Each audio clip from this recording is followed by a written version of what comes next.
الحمدللہ رب العالمین والصلاة والسلام علی سید الانبیاء والمرسلین اما بعد فاعوذ باللہ من الشیطان الرجیم بسم اللہ الرحمن الرحیم۔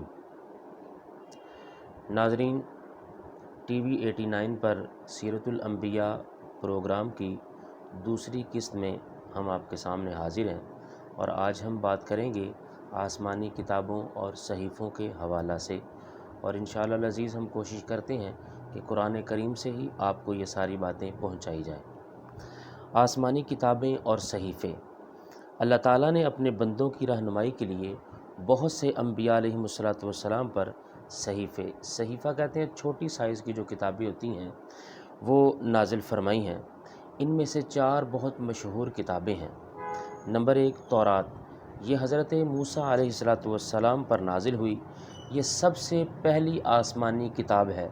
اس سے پہلے انبیاء علیہم السلام پر صحیفے ہی نازل ہوتے رہے۔ اس کے بارے میں ارشاد باری تعالیٰ ہے، اِنَّا أَنزَلْنَا التَّوْرَاةَ فِيهَا هُدًى وَنُورٌ، بے شک ہم نے تورات نازل فرمائی جس میں ہدایت اور نور ہے۔ اور دوسری کتاب زبور، جو کہ حضرت داؤد علیہ السلام پر نازل ہوئی، اس میں 150 صورتیں ہیں، اور ان میں سب دعا اور اللہ تعالیٰ کی حمد و ثنا ہی شامل ہے۔ ان میں حلال اور حرام، فرائض اور حدود اور احکام کا کوئی ذکر نہیں ملتا۔ ارشاد باری تعالیٰ ہے، وَآتَيْنَا دَاوُودَ زَبُورًا، اور ہم نے داؤد کو زبور عطا فرمائی۔ اسی طرح تیسری کتاب انجیل، یہ حضرت عیسیٰ علیہ السلام پر نازل ہوئی۔ اس کے بارے میں قرآن پاک میں اللہ تبارک و تعالیٰ ارشاد فرماتا ہے، وَآتَيْنَاهُ الْإِنْجِيلَ فِيهِ هُدًى وَنُورٌ، اور ہم نے اسے انجیل عطا کی جس میں ہدایت اور نور تھا۔ اور چوتھی بڑی کتاب قرآن کریم، یہ اللہ تعالیٰ کی آخری کتاب ہے، اور آخری نبی حضرت محمد مصطفیٰ صلی اللہ علیہ وآلہ وسلم پر نازل ہوئی۔ ارشاد باری تعالیٰ ہے، الحمدللہ الذی انزل علی عبدہ الکتاب ولم یجعل لہ عوجا، تمام تعریفیں اس اللہ کے لیے ہیں جس نے اپنے بندے پر کتاب نازل فرمائی اور اس میں کوئی ٹیڑھ نہیں رکھی۔ ان کتابوں کے علاوہ حضرت آدم علیہ السلام، حضرت شیث علیہ السلام، حضرت ادریس علیہ السلام، حضرت ابراہیم علیہ السلام پر بہت سے صحیفے، اور حضرت موسیٰ علیہ السلام پر نزول تورات سے پہلے کچھ صحیفے نازل ہوئے۔ ان صحیفوں کے متعلق قرآن کیا کہتا ہے، جاءتہم رسلہم بالبینات وبالزبر وبالکتاب المنیر، ان کے پاس ان کے رسول روشن دلیلیں اور صحیفے اور روشن کر دینے والی کتابیں لے کر آئے۔ یہ آسمانی کتابوں کے حوالہ سے چند باتیں تھیں۔ اب آسمانی کتابوں سے متعلق 4 ضروری باتیں ہیں، وہ بڑی توجہ کے ساتھ سماعت فرمائیں۔ تمام آسمانی کتابوں میں سب سے افضل قرآن مجید ہے، اور یہاں افضل ہونے کا مطلب یہ ہے کہ ہمارے لیے اس میں ثواب زائد ہے، ورنہ یہ ساری کتابیں اللہ کا کلام ہے، اور اللہ کا کلام ہونے کے ناطے یہ سب برابر ہیں۔ لیکن قرآن کو فضیلت کیوں حاصل ہوئی کہ اس میں اللہ تبارک و تعالیٰ نے ثواب زائد رکھا ہے۔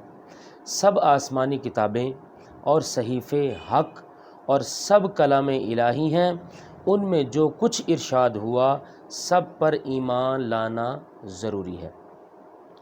البتہ ایک اہم بات ذہن نشین رہے کہ اگلی کتابوں کی حفاظت اللہ تعالیٰ نے امت کے سپرد کی تھی، ان سے ان کی حفاظت نہ ہو سکی، اور کلام الہی جیسا اترا تھا ان کے ہاتھوں میں ویسا باقی نہ رہا، یعنی جتنی بھی اس سے پہلی کتابیں اور صحیفے تھے وہ بھی اللہ کا کلام ہے اور اس میں تبدیلی کی گئی، بلکہ ان شریروں نے تو یہ کیا کہ ان میں تحریفیں کر دیں، یعنی اپنی خواہش کے مطابق کمی بیشی کر دی۔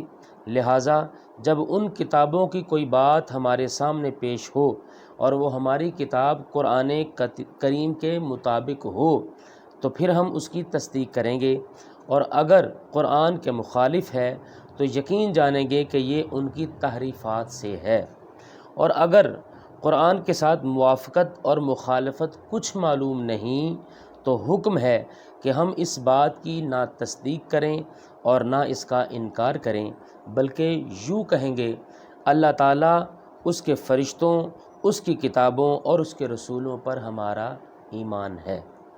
نمبر 3، دین اسلام چونکہ روز قیامت تک باقی رہنے والا دین ہے، اس لیے قرآن پاک کی حفاظت کی ذمہ داری مخلوق کو نہ دی گئی، بلکہ رب کائنات نے خود اس کی حفاظت کا ذمہ لے لیا۔ ارشاد باری تعالیٰ ہے، اِنَّا نَحْنُ نَزَّلْنَا الذِّكْرَ وَإِنَّا لَهُ لَحَافِظُونَ، بے شک ہم نے اس قرآن کو نازل کیا اور بے شک ہم خود اس کی حفاظت کرنے والے ہیں، لہٰذا اس میں کسی حرف یا نقطہ کی کمی بیشی محال ہے، یہ ناممکن ہے۔ اگرچہ ساری دنیا اس کو بدلنے پر جمع ہو جائے تو جو یہ کہے کہ اس میں سے کچھ پارے یا صورتیں یا آیتیں بلکہ ایک حرف بھی کسی نے کم کر دیا یا بڑھا دیا یا بدل دیا تو وہ قطعاً کافر ہے، کہ اس سے اس آیت کا انکار ہے کہ قرآن میں اللہ نے ارشاد فرما دیا، اِنَّا نَحْنُ نَزَّلْنَا الذِّكْرَ وَإِنَّا لَهُ لَحَافِظُونَ، بے شک ہم نے اس قرآن کو نازل کیا ہے اور بے شک ہم خود اس کی حفاظت کرنے والے ہیں۔ تو جس چیز کی حفاظت اللہ کرے اس کی کسی کی کیا مجال کہ اس کے اندر زبر یا زیر کی بھی کوئی کمی بیشی کر سکے۔ قرآن پاک کے علاوہ جتنی آسمانی کتابیں نازل ہوئیں وہ صرف انبیاء کرام علیہم السلام کو ہی زبانی یاد تھیں، اور ان کی امت کے لوگ دیکھ کر ہی کلام الہی پڑھا کرتے تھے، لیکن اللہ تبارک و تعالیٰ نے اپنے حبیب صلی اللہ علیہ وسلم کی امت کو یہ خصوصیت عطا فرمائی کہ قرآن پاک اللہ کا کلام ہے، اور آپ کی امت کے چھوٹے سے لے کر بڑے تک بے شمار ایسے لوگ آپ کو ملیں گے کہ جن کو قرآن کریم زبانی یاد ہے۔